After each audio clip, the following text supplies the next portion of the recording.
ظاہر ہے حکومتی بینچوں پر بیٹھنے والے اس کو مثالی تقریر کہیں گے، لیکن اپوزیشن والے کہیں گے کہ جی ملک کے لیے، قوم کے لیے کم از کم اس میں کوئی ایسی بات نہیں ہے۔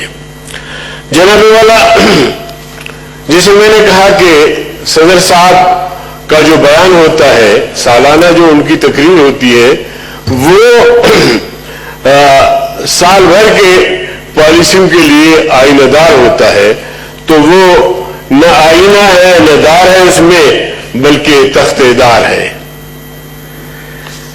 اسی طرح میرے قائد نے بالکل صحیح فرمایا تھا کہ جو موجودہ حکومت آئی ہے ان میں مسائل کو حل کرنے کی صلاحیت ہی نہیں ہے، اور بلال بھٹو نے بڑا خوب کہا تھا اور پہلے روز کہا تھا کہ یہ سلیکٹڈ ہے اور ان میں کوئی ویژن نہیں ہے، کوئی ویژن کا فقدان ہے، کوئی بہتری لانے کا فقدان ہے۔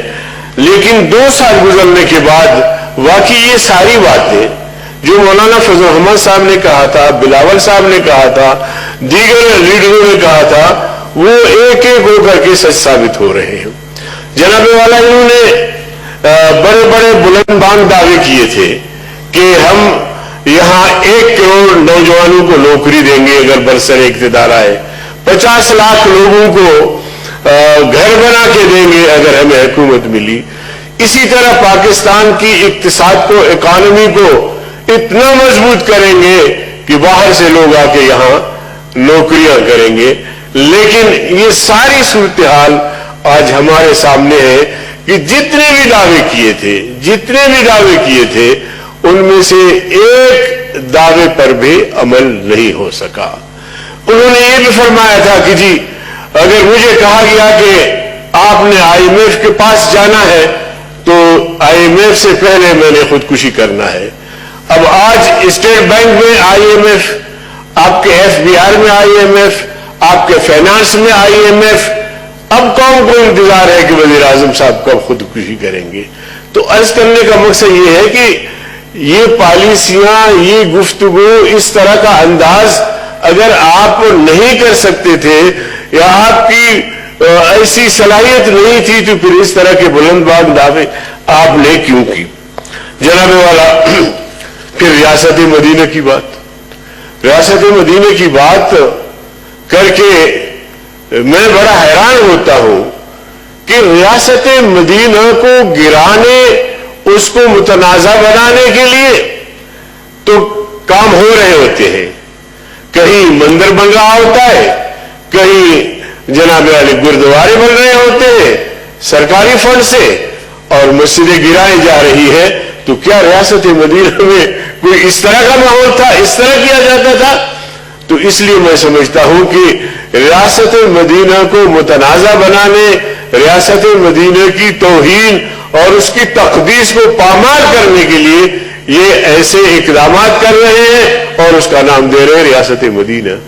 میرے بھائی نے یہاں فرمایا کہ سیدنا عمر رضی اللہ تعالیٰ عنہ نے فرمایا کہ لو مات الکلب جوعا علی شط الفرات، لو مات الجوع جوعا علی شط الفرات لکان عمر مسئولا عنہ یوم القیامہ، اگر دریائے نیل کے کنارے پر بھی میری ریاست میں اگر کوئی کتا بھوک سے مر جائے گا تو اس کتے کے بارے میں بھی مجھ سے سوال کیا جائے گا۔ ریاست مدینہ کو چلانے والے سیدنا عمر نے یہ اعلان کیا تھا کہ کتے کی بھوک کا سوال بھی مجھ سے ہوگا۔ کوئی انسان تو انسان ہے، اگر جانور بھی بھوک سے مر جائے گا تو اس کا سوال مجھ سے ہوگا۔ آپ نے جو بجٹ دیا ہے اس بجٹ کی روشنی میں حل بنا ہے 35 سے 40% اب بھی لوگ جو ہے وہ غربت کے لکیر سے نیچے زندگی گزار رہے ہیں۔ جناب چیئرمین، ہمارے علاقے میں شاید آپ واقف نہ ہو، جب میں گاؤں جاتا ہوں تو لوگ آتے ہیں، خواتین آتی ہے، وہ کہتے ہیں مولوی صاحب اتنا سا تھوڑا سا چاول ہم ڈال کے جوش دے کے اپنے بچوں کو ایک شوربہ بنا کے ان کو پلاتے ہیں، ہمارے پاس کچھ بھی نہیں ہے، سالان اور یہ چیزیں تو اپنی جگہ پہ۔ اب اس ایسی ریاست کو آپ نے ریاست مدینہ بنانا تھا، بھوک آپ نے ختم کرنی تھی، غربت ختم کرنا تھا آپ نے، لیکن آپ کے اقدامات سے